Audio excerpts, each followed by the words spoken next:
Yo, what's up? This is Mike. Um, Talk about the Samsung A20. So I bought this phone last Monday. Last Monday.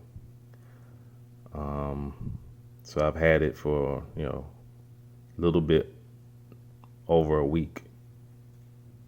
You know, um, and I got to say that I'm pleasantly surprised with this phone because when I bought it, I really wasn't expecting much, you know. But Samsung has been known to not be that good in the budget range or the affordable range, whatever you want to call it. I know and have heard that the Samsung J series of phones, like the J7 and the J3, I heard people say that those phones are crap. But with the Samsung A series, I had to say that so far in my experience, Samsung has done a damn good job with this phone. And I've seen some of their other A series of phones, like they got an A30, A40, 50, and then it goes up, keeps going to the higher A series of phones. And Samsung also has the M series, the M20 and the M30 and the M40. And with the affordable phone range, under $300, there's a new contender in the building, and his name is Samsung. A lot of those companies that was making good phones around $200, $250, now they're going to have to compete with Samsung because this year in 2019, Samsung stepped their game up in the mid-range or affordable phone department. And this A20 is one of them. For a phone to have just 3 gigs of RAM, I am surprised at how fluid and snappy this phone is. Because when you see the specs, you thinking 3 gigs of RAM, oh, you know what I'm saying, I'm going to have lag, I'm going to have hiccups and stuff. So far, I haven't had any of that in a week's use. And when I got this phone, I took my SIM card out of my OnePlus 6T and put it in the Samsung A20, and I haven't had no problems so far. Haven't had no problems with call quality. Calls that came through clear. I've been able to hear people that I'm talking to on the other line clearly. Haven't had no issues with stutter or drop calls or anything. They did a real good job optimizing this phone, whatever they did with it. Because when I first got it, and I still got 2 complaints about it, even though it is snappy and it is responsive, I still kind of wish they would have put 4 gigs of RAM instead of 3. But my main gripe is I wish they would have put 64 gigs of storage instead of 32 gigs of storage. As far as gaming, I have all my high intensive games on my OnePlus 6T. I got my PSP emulator. I got, this app called Classic Game Boy, which has PlayStation 1 emulator, Sega Genesis, regular Nintendo, Nintendo 64, Game Boy Advance, Neo Geo, and I have my Super Nintendo emulators. And I got other games like Real Racing 3, King of Fighters 94, King of Fighters 13, and all my other, powerhouse games on the OnePlus 6T because, that phone can handle it. But as far as gaming, I don't really know about the A20. Now, I did look on YouTube and see some videos of people playing PUBG with the A20, and it was handling that game, which is a huge game, and it was handling that game good, So gaming seems to be good from what I've seen on the Samsung A20 if you in gaming like that. I would say if you really into gaming, then I would suggest getting a more powerful phone. You know what I'm saying? But if you want to play like some, you know, smaller games on here, I'm quite sure it'd do fine. If it was playing PUBG good, then I'm quite sure it'd play, you know, regular games real good. But so far, I mean, I haven't had any problems with this phone.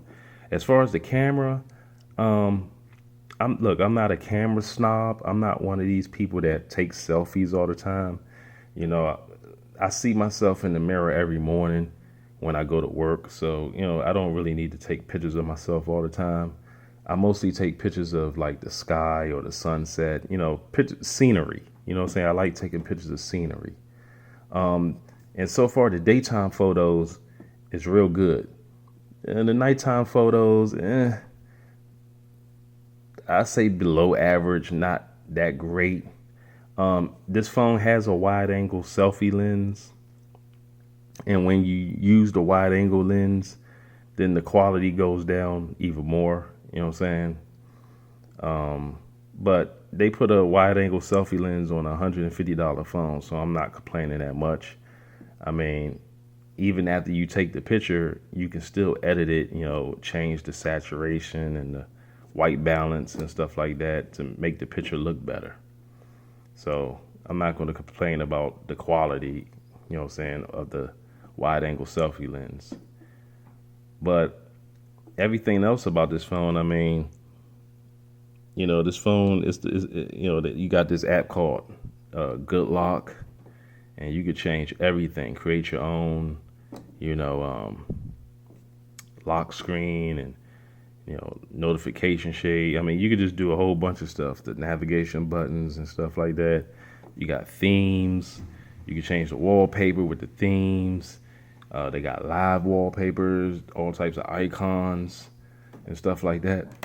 So, I mean, this phone has a lot of features and stuff like that. And I really can't say too much about this phone. I mean, for what Samsung did, they really stepped their game up in the affordable phone range. I mean, I haven't had no problems with this phone using it as my daily driver. When I got it, I took my SIM card out the 6T, out the OnePlus 6T, and put it right in this phone, and was using it ever since. You know, and it's been doing the job damn well. You know what I'm saying? If it wasn't, I would have been took it back to the T-Mobile store. You know, so, you know, I'm kind of anxious to see what Samsung going to do next year with their mid-range phones, or, you know, low budget phones, whatever you want to call them, affordable phones.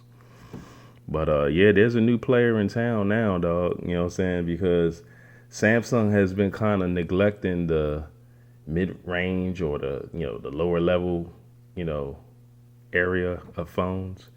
But I think they starting to realize that a lot of people buy, you know, these lower price type of phones, like around $250, under $300.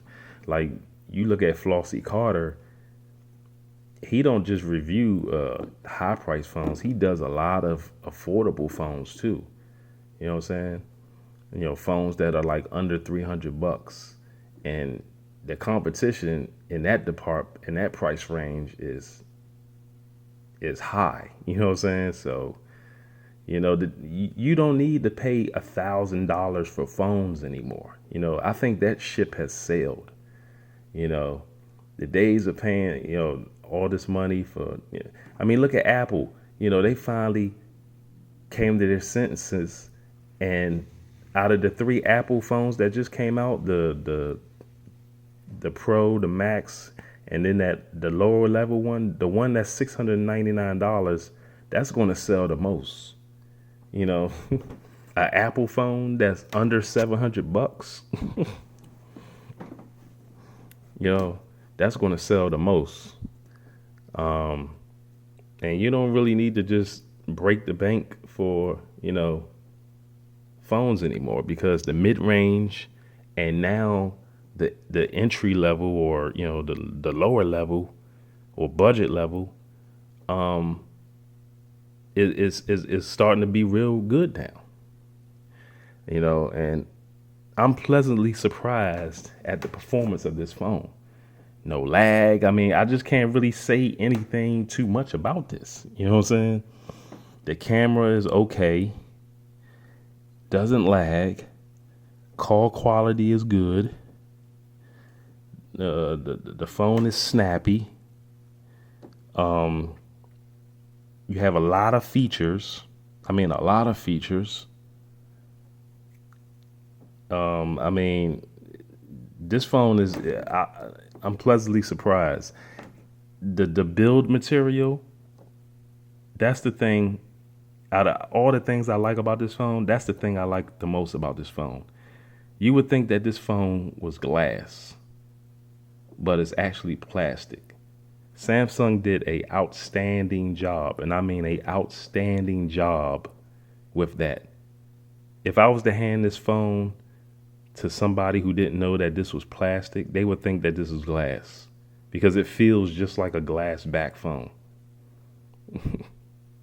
That material that Samsung called Glastic, I give you the thumbs up for that, Samsung. I like this phone. Also, I like this phone because it's a flat screen display too. I'm not really into the edge displays and stuff like that, you know. Um, but if you looking for a good phone for under 250, under 230 bucks, I highly recommend the Samsung A20. You can find this phone on Amazon for 170, 100. I seen it as low as $157. I'll put the link in the description. And they have another phone at T-Mobile, and I think this is on Metro PCS also, but I'm with T-Mobile. They have another phone called the Samsung A10. If you're choosing between the two, I would definitely go with the A20 over the A10. You're getting the bigger display. You're getting 1 more gig of RAM. You're getting a bigger battery. The A10 I heard was LCD, while the A20 is AMOLED. I find that's kind of weird. Like, you know what I'm saying? Why would they put an LCD on the A10 and while this one got AMOLED? But if you're choosing between the two phones, get the A20 over the A10. Plus, this has a fingerprint scanner on the back. The A20 doesn't. That just has Face Unlock. This has Face Unlock, and it has the rear fingerprint scanner on the back. So, I can't say enough about this phone right here. I highly recommend this phone, and I'll be keeping this phone as my backup phone to my OnePlus 6T. This is Mike sounding off, and yeah, Samsung did a real good job with the A20. I'm trying to see if I missed anything else. I pretty much covered everything that's about this phone, and it's a phone. It's pretty much just like any other phone, and man, it did the job real good, and I will continue to be using this phone, as my backup, and in some cases I may not want to rock my OnePlus 6T. I may want to use this instead. That's a good thing about T-Mobile. You could just take the SIM card out and just pop it in another phone. Not sure if this phone works for Verizon or Sprint, since those two companies are CDMA, but it definitely works with Sprint. It definitely works with AT&T, and it definitely works with T-Mobile. So I highly recommend this phone. And Samsung, welcome to the budget competition. This is Mike, and I'm out.